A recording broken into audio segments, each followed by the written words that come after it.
Good afternoon. So today we are going to do experiment number 3. Experiment number 3 in Advanced Manufacturing Lab, the machining portion. This is for the conventional machining part. So this is on conventional machining.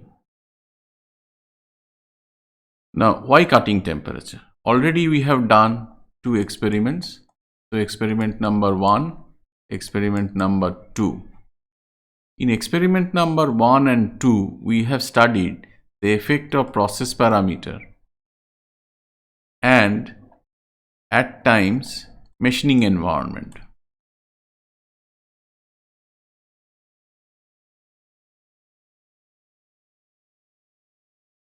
These two, effect of process parameter and machining environment, has been studied on 2 things. What are those 2 things? One is chip formation,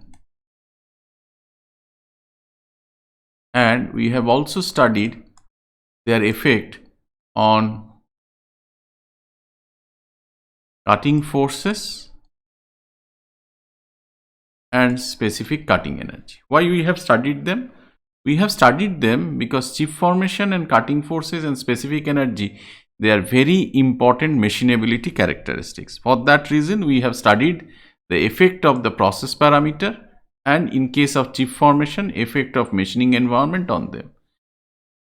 Cutting temperature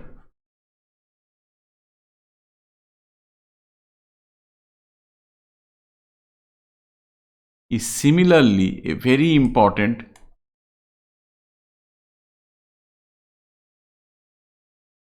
machinability indices or parameter. So cutting temperature should be as less as possible. What does it affect? It affects the chip formation,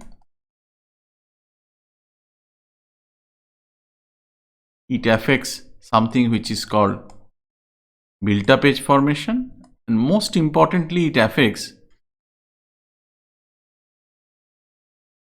tool wear mechanism and tool life. For that reason, cutting temperature has to be reduced. In some materials, in some kind of geometries, it also affects the kind of tolerance that you can achieve in machining. So for that reason, we need to study cutting temperature.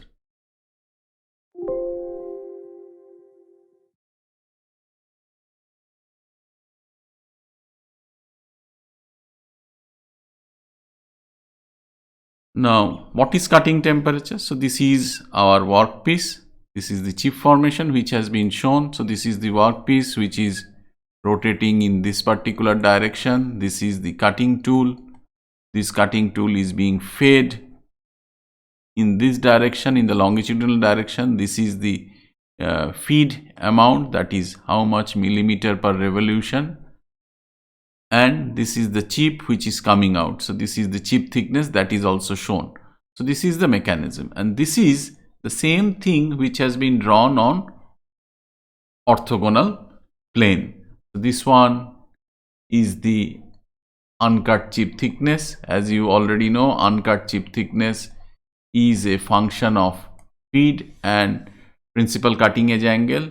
This is the chip thickness A2. This is your cutting tool. This is the finished surface. This is your rake angle. So all these things are known to you. This is your rake angle. This is your clearance angle, and this is the shear plane, and this is the shear angle. During machining, there would be a friction force in this direction and a normal force in this direction. These are the forces which are applied by the cutting tool, and there would also be a shear force in this direction and a normal force on the shear plane. Because of that, at this particular location and at this particular location, energy would evolve. Here, the energy that would be evolving would be Vf into Vf, that is friction force into the chip velocity, and here Ps into Vs, this much energy would evolve. Out of this energy, out of PS Vs, a part of it would enter the workpiece, a major part of it would enter the chip. This particular energy, a part of it would enter the cutting tool, a part of it would be entering the chip. So because of this interplay of temperature, you would have something which is called shear plane temperature, you would have something which is called chip temperature, and you would have a temperature here which would be called cutting temperature. This is nothing but the average chip tool interface temperature. And what is our task? Our task today is to study the role of machining parameters, that means VC and S, on that average chip tool temperature, which is also called cutting temperature. So that is our task. So objective is to measure the average chip tool interface temperature using tool work thermocouple principle, and to study the effect of cutting velocity and feed on cutting temperature in turning steel using uncoated carbide insert. As far as this uncoated carbide insert and other things are concerned, whatever you have used for your chip formation studies, whatever you have used for your cutting force studies, they would be used. So this is the dynamic tool work thermocouple technique. So this is your insert. This insert is made of tungsten carbide. This is your workpiece. This is made of steel. So these two materials are dissimilar material, and during machining, this particular area, that is the chip tool interface, would be at a high temperature. Because of two dissimilar electrically conducting material being at high temperature, that will generate thermo EMF. Now this thermo EMF has to be measured. For measuring this, what we do, we insert a tungsten carbide rod, so that the point, the connection between rod and the lead wire, this is the lead wire, this is sufficiently away from the cutting zone. So here the temperature would not rise, it would remain at room temperature. So this way one side we take out, the other side has to be taken out from the workpiece. One side we have taken out from the insert, this is one of the dissimilar material. The other side has to be taken out from the workpiece. So what we do, we use a contact, brass contact, to take out the contact, electrical contact from the irrespective of rotation of the workpiece. So that goes to another terminal of a millivolt meter. So during machining, whatever thermo EMF is generated because of high temperature at the chip tool interface, what we are trying to measure, that gets registered. There are other issues. This is electrical insulation. So the the cutting tool, this is the cutting tool. Cutting tool is completely insulated from the machine tool. This is done by mica. This tailstock support is completely insulated. When I say insulated, they are electrically insulated. And the chuck, the jaw of the chuck, this is insulated. So this is done by leather belt.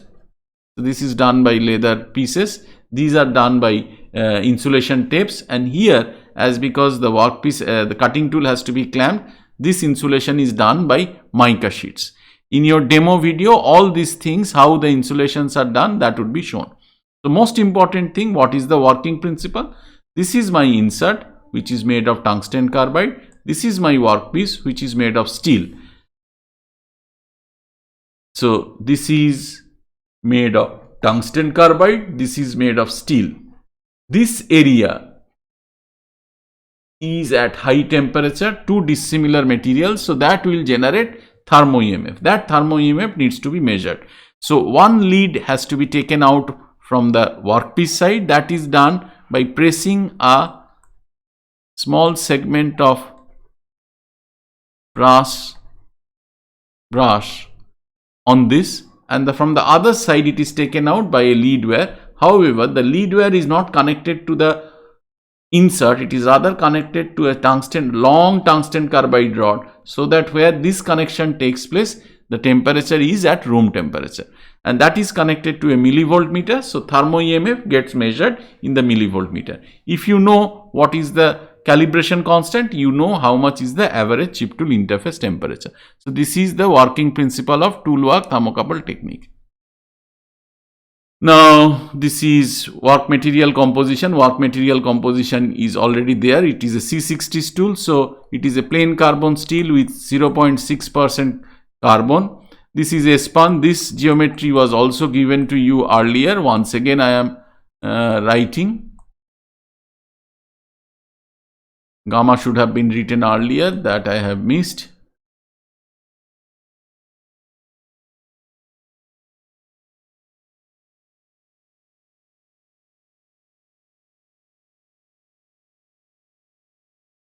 As far as the multimeter is concerned, this will be shown in the demo video. So from the demo video, you can note down what are the experimental conditions. So it is being done in the same NH22 lathe, which is fitted with a variable frequency drive. And the diameter is not 150 millimeter, diameter is 190 millimeter. So that is wrong. So it is 190 millimeter. Now what you have to do, so the procedure is same. Measure the diameter, note down available speed feed. Feed are 0.8, 0.12, 0.16 and 0.2 millimeter per revolution, so as to simulate the semi-finish machining. Depth of cut is remaining constant at 2 millimeter. Cutting speed is from 60 to 120 meter per minute, just like our first and second experiment, and they are at 80, 100, 60 and 180 meter per minute. Conduct the experiment as per datasheet that would be shown to you by the demo video. Measure the cutting temperature using tool work thermocouple technique, which I have explained to you. So this is the data sheet.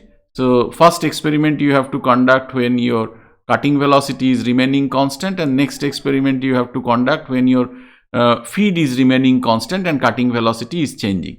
These values you have to fill up accordingly. Your diameter of the job is 190 millimeter, that you will see in the demo video. These are the data which should be noted from the demo video. You will be provided with the data sheet, and once data sheet has been provided, from this EMF you have to find out the cutting temperature.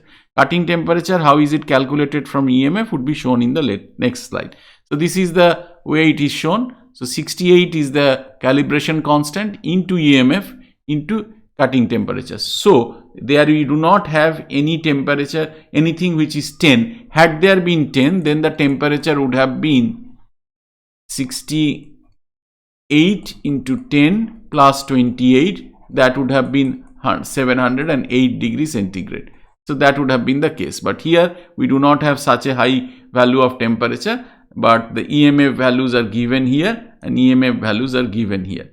As you can see, if you double your speed from 60 to 120, your EMF goes up from 7.4 to 8.9. So it is going up by 1.5 millivolt. However, if you double your feed from 0.08 to 0.6, it is hardly going up from 7.8 to 8.4. That means the effect of feed on cutting temperature is much less as compared to effect of speed. So you have to find out the temperatures and note down in this particular data sheet and put it in your report. So what you have to do in your report, you have to discuss briefly work tool thermocouple technique. So schematic has to be provided. How is it being measured? That has to be done. List other temperature measurement techniques with schematics. Draw variation in cutting temperature that you have measured with respect to feed and cutting velocity, and explain nature of such variation. There is one more thing. Correlate shear plane temperature with the measured chip tool interface temperature. So how do you estimate shear plane temperature? Shear plane temperature can be estimated. It must have been taught in your class.